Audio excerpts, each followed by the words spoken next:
সকাল বন্ধুরা, আমার আরও একটা নতুন ব্লগে তোমাদের সকলকে জানাই অনেক অনেক স্বাগত। তো তোমরা সবাই কেমন আছো? আশা করি সবাই খুব ভালো আছো। আর আমার অবস্থা দেখে আশা করি কিছুটা হলেও বুঝবে যে আমি খুব একটা ভালো নেই। তো আজ হচ্ছে শুক্রবার আর এখন ঘড়িতে বাজে ঠিক সকাল 9টা। তোমাদেরকে সাথে নিয়ে আমি আমার ব্লগটা শুরু করলাম। আমি যে বললাম খুব একটা ভালো নেই, তার কারণ হচ্ছে যত দিন সামনের দিকে এগিয়ে আসছে তত আমার শরীরে নানান রকমের সমস্যা দেখা দিচ্ছে, যেটা আমি না আর পেরে উঠতে পারছি না। একবার করে মনে হচ্ছে হার মেনে যাচ্ছি, কিন্তু যখনই আমি আমার বাচ্চার নড়াচড়ার স্পর্শ পাচ্ছি তখনই মনে আবার একটা আলাদা রকম জোর পাচ্ছি। আসলে শরীরটা না 2-3 দিন ধরে একদমই ভালো নেই। আর আজকে আমার চলনটা দেখে কিছুটা হলেও তোমরা বুঝতে পারবে সমস্যাটা ঠিক কোথায়। কিছুদিন আগেই বলেছিলাম আমার ইউরিনের জায়গায় প্রচণ্ড চুলকানি হচ্ছে, যার কারণে কিন্তু আমি ইউরিন টেস্টও করিয়ে এসেছি। তো যাই হোক, ইনফেকশন সেইভাবে কিছু নেই, কেন হয়েছে ঠিক বুঝতে পারছি না। তবে বাইরের থেকে করিয়েছিলাম তো, তাই মনে একটা সন্দেহ থেকে গেছে। তো আমি যে ডাক্তারকে দেখাই সে ডাক্তারের কাছে আরও একবার করে নেব। তো আমি যে ডাক্তারের কাছে দেখাই বলেই তো ছিলাম, উনি একটু বাইরে গেছে, বলে গিয়েছিল 15 দিনের জন্য যাব। এখন দিনটা আরও বেড়ে গেছে, ওনার বাড়ি ফিরতে ফিরতে ওই 7-8 তারিখ করে হয়ে যাবে। আর আমার তো ডাক্তার চেক আপ 11 তারিখে আছে, যার কারণে 11 তারিখে গিয়ে একবার ইউরিন টেস্টটা করিয়ে নেব। এবার বলি আমার আজকের প্রবলেমটা কি। কিছুদিন ধরে তো ইউরিনের জায়গাতে প্রচণ্ড চুলকানি হয়ে গিয়েছিল, যার কারণে ভেবেছিলাম হয়তো ইনফেকশন হয়েছে বা হলেও হতে পারে। আমি এখনও শিওর নয় যে আমার ইনফেকশন হয়নি। তো যাই হোক, ইনফেকশনটা কোনো রকমে আমাকে কেউ একজন কমেন্টে বলেছিল, কোনো একজন বুনু, যে দিদিভাই তুমি একটু গরম জল দিয়ে ভালো করে ধুয়ে দেখবে, বেশ আরাম পাবে। তবে জল দিয়ে ধোয়ার পর থেকে একটু হলেও আরাম লাগে। এখন সমস্যাটা হচ্ছে আমার ইউরিনের জায়গায় ঠিক পাশটাতে আর জাঙ্গের ঠিক মাঝ বরাবর যে পোর্শনটা পড়ছে, একটা ভাঁজ টাইপের যে পোর্শনটা পড়ছে, ওই জায়গাটা না কেটে গেছে। কেন কেটে গেছে নিজেও জানি না। এমনভাবে কেটেছে পুরো ফুটে ফুটে একটু একটু করে রক্ত বেরোচ্ছে। ভাবতে পারছো আমার ঠিক কতটা সমস্যা হচ্ছে, যার কারণে হাঁটাচলা করতে একদমই পারছি না, একদমই বলতে পারো। আর এখনই আমি ভাবছি আজ 5 মাস হয়ে গেল কোনো সমস্যা হলো না। যেই ডাক্তারবাবু বাইরে গেল, ওনাকে এখন আমার প্রয়োজন, আর ঠিক সেই সময়ে আমার শরীরটা খারাপ হতে পারলো, যার কারণে একদমই থাকতে পারছি না। হাঁটাচলা তো করতেই পারছি না, ওই কোনো রকমে পা দুটোকে ফাঁক করে একটু আস্তে আস্তে হাঁটাচলা করছি। আশা করি তোমরা আমার হাঁটাচলা দেখে বুঝতে পারবে। এখন তো কোনো মেডিসিন খেতে পারবো না, যার কারণে শাশুড়িমা আমাকে বাড়িতে একটু নিম পাতা বেটে দিয়েছিল। আর নিম পাতা তো খুবই উপকার জিনিস। তো নিম পাতাটা বেটে আমাকে বললো, যা একটু বাথরুমে গিয়ে লাগিয়ে দেখ, একটু আরাম পাবি। তো বাথরুমে গিয়ে নিম পাতাটা লাগানোর পর জ্বলনটা যেন আরও বেড়ে যায়। আসলে আমার মনে হয় কিছু একটা হয়েছে, ওই ইনফেকশন টাইপের। তো যেই নিম পাতাটা লাগালাম, এত পরিমাপের জ্বলন, আমি আর থাকতে পারছিলাম না। তো ওপর দিকে এসে শুয়ে পড়েছিলাম নিম পাতাটা লাগিয়ে। আর শোবার পর এখন উঠে পড়েছি, ভাতটা হয়ে গিয়েছিল। তো শাশুড়িমা একটু বাইরে ছিল, তো আমি বললাম ঠিক আছে ভাতটা তাহলে আমি একটু নামিয়ে দিই। তারপরে শাশুড়িমা চলে এলো, তো উনি তো দেখে দিলেন যে না ভাতটা হয়ে গেছে। আমি বললাম ঠিক আছে আমি নামিয়ে দিচ্ছি। আর দাঁড়িয়ে দাঁড়িয়ে এভাবে কাজ করতে কোনো অসুবিধা হয়নি, বসে বসে কাজ করতেই অসুবিধা হচ্ছে। তো যার কারণে এখন ভাতটা আমি নামিয়ে নেব।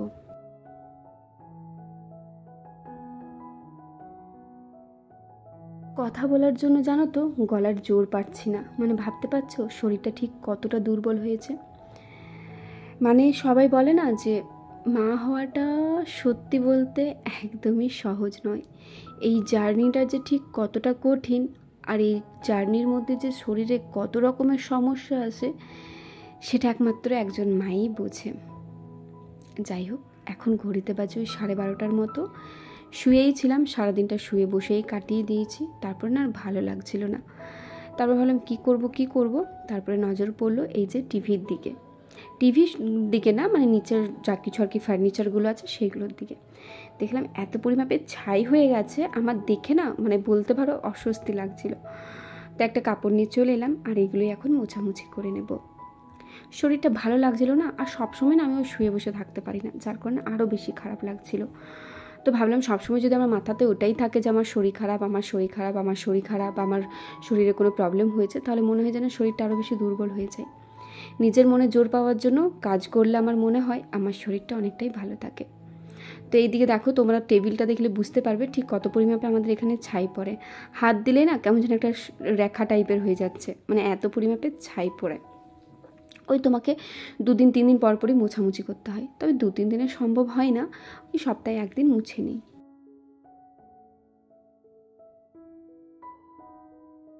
প্রত্যেকটা স্বামীরই উচিত তার স্ত্রীর শরীর খারাপের সময় তার পাশে থাকা।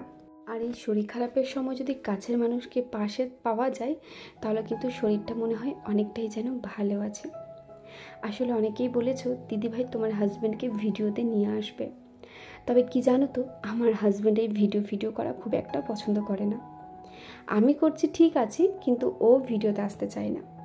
আর ও বলে যখন আমরা আমাদের মতো থাকবো, আমি যখন তোমার কেয়ার করব, তুমি যখন আমার কেয়ার করবে, সেইগুলো সোশ্যাল মিডিয়াতে নাই বা ছাড়লে, সেগুলো থাক না, আমাদের ব্যক্তিগত ব্যাপার। এই একে অপরের খারাপের সময় ভালোর সময় আমরা একে অপরের পাশে থাকি, সব কিছু যে ভিডিওর মাধ্যমে দেখাতে হবে তার কোনো মানে নেই। তাই আর কি, ও ভিডিও করা একদমই পছন্দ করে না বলে আমাকে কিছু ভিডিও করতে দেয়নি।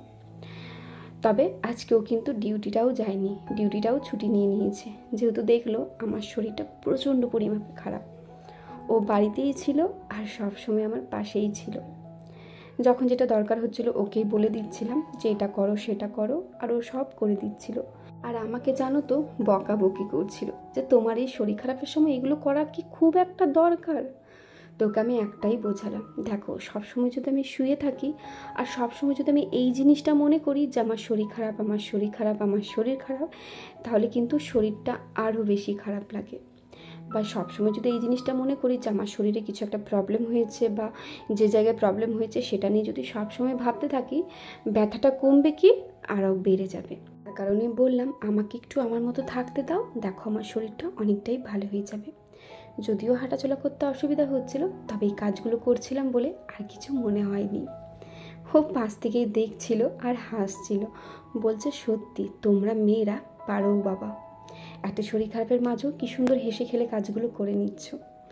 তো ওটাই ওকে বললাম। সবাই কথাই বলে না যে মা হওয়াটা অতটাও সহজ নয়।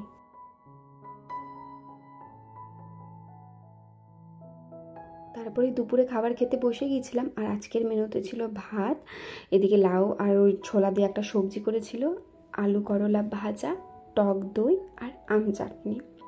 আর এই গরমের জন্য প্রত্যেক দিন বলতে পারো এখন আম চাটনি খাচ্ছি। সবজি যদিও খেতে পারিনি, শুধু ওই টক দিয়ে আর ওই কি বলে দই দিয়ে ভাতটা খেয়েছিলাম। আর খাওয়া যেই হয়ে গেছে বসে পড়েছি ওষুধ খেতে। তো জানোই তো এখন আমার প্রত্যেক দিন দুপুরে 3টে ওষুধ থাকে, তো সেই 3টে ওষুধ এখন আমি খেয়ে নেব।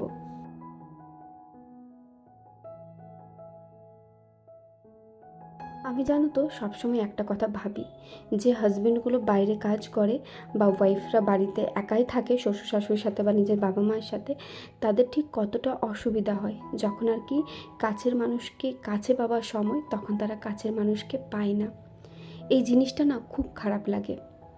তাদের কথা ভাবলে একবার করে ভাবি তারা জীবনে কত কিছু স্যাক্রিফাইস করছে। আর দেখো এই শরীর খারাপের সময় যদি নিজের কাছের মানুষকে কাছে পাওয়া যায় বা তার হাতটা যদি মাথার উপরে থাকে, অনেকটাই কিন্তু শান্তি লাগে। বা তাকে যখন মন খুলে সব কথা বলতে পারি, অনেকটাই শান্তি লাগে। আর যারা কাছের মানুষকে কাছে পায় না, তাদের কষ্টটা সত্যি এই শরীর খারাপের সময় বোঝা যায় যে তাদের কাছের মানুষকে ঠিক কতটা প্রয়োজন। অনেকের হাজব্যান্ডই আছে যে কাজের সূত্রে বাইরে চলে গেছে আর তাদের ওয়াইফরা বাড়িতে আছে। তো যাই হোক, দুপুরে খাবার খেয়ে ঘুমিয়ে পড়েছিলাম, আর এখন বিকেল হয়ে গেছে। আর বিকেলে ঘুম থেকে উঠেই এখন প্রত্যেক দিন আমি 2 গ্লাস করে শরবত করে নিই, একটা আমার আর একটা আমার শ্বশুরমশাইয়ের। আমার শ্বশুরমশাই এখন আর বিকেলে চা খায় না, শরবত খায়। তো প্রথমে একটু গরম জল দিয়েছিলাম, তারপরে ওই একদমই হালকা একটু ঠান্ডা জল দিয়েছিলাম। আর শ্বশুরমশাইকে নুন চিনির শরবত দেবো, আর আমি নুন চিনি খাবো না, নুন চিনির শরবতটা আমার খুব একটা ভালো লাগে না, তাই আমি একটু শুধু গ্লুকন্ডি নিয়ে নেবো 2 চামচের মতো। আর শ্বশুরমশাইকে নুন চিনি করে দেবো। আমার শ্বশুরমশাই আবার ওই নুন চিনি আর পাতিলেবুর রস দিয়ে খেতে পছন্দ করে না, শুধু নুন আর চিনি। আর আমার নুন চিনির শরবতটা খারাপ লাগে না, ভালোই লাগে। তবে ওই যে বলেছিলাম ডাক্তারবাবু এখন আমাকে সারাদিনে 3 থেকে 4 বার গ্লুকন্ডির শরবত খেতে বলেছে, যার কারণে সারাদিনে 2 থেকে 3 বার গ্লুকন্ডির শরবতটাই খাই। ওই সকালে স্নান করে একবার খাই, দুপুরে যদি মাঝে ইচ্ছে হয় খাই, আবার কোনো দিন খাই না, আর এই বিকেলে ঘুম থেকে উঠে খেয়ে নিই। তো শ্বশুরমশাই এদিকে শরবতটা করে আমি রেখে দেবো, উনি এখন চান করতে গেছেন, যেহেতু প্রত্যেক দিন দুপুরবেলায় উনি চান করেন, সরি দুপুরে না বিকেলে। তো ওনার শরবতটা ঢাকা দিয়ে রেখে দিলাম, আর এখন আমি আমার শরবতটা খেয়ে নেব। আর এই সবেমাত্র ঘুম থেকে উঠলাম, ঘুম থেকে উঠে আগে দুবেলা শরবত করে নিয়েছি। এখনও কিন্তু বাড়ির কিছু কাজে হাত লাগানো হয়নি। আর আজকে দুপুরে জানো তো অনেকক্ষণ ঘুমিয়েছিলাম, যেহেতু শরীরটা ভালো ছিল না, যার কারণে ঘুমিয়ে পড়েছিলাম। তো যাই হোক, এদিকে শরবতটা খেয়ে এখন আমি সোজা চলে যাব ছাদে। আর ছাদে গিয়ে হাঁটা চলাটা কিন্তু একদমই দরকার, তাতে শরীরে যতই অসুবিধা হোক না কেন। তো এদিকে শরবত খেয়ে একটু চোখে মুখে জল নিয়ে নিয়েছিলাম, আর জল নিয়ে এখন সোজা চলে গেছি ছাদে। আর ছাদে গিয়ে একটু হাঁটাচলা করে নেব। আর ওইদিকে দেখো আমার কিন্তু গাছে জল দেওয়া হয়ে গেছে। গাছে জল আমি দিয়ে নিয়েছি, কারণ ভাবলাম আগে গাছে জল দিয়ে হাঁটাচলা করে নিই, তারপর না হয় বাকি কাজ করা যাবে। হ্যাঁ, এদিকে ছাদে ছিলাম, তো এদিকে কোকিল ডাকছিল, কি দারুণ যে লাগছিল এই কোকিলের ডাক শুনতে। আর এই বিকেলবেলায় তো খুবই ভালো লাগে, তাই না? তো চলো, ভিডিওটাও তো শেষের কাছাকাছি হয়ে গেছে, তাহলে আজকের ভিডিওটা এত দূরে রাখলাম। ভালো লেগে থাকলে অবশ্যই like, comment, share and subscribe করে আমার পাশে থেকে। আজকের মতো টাটা।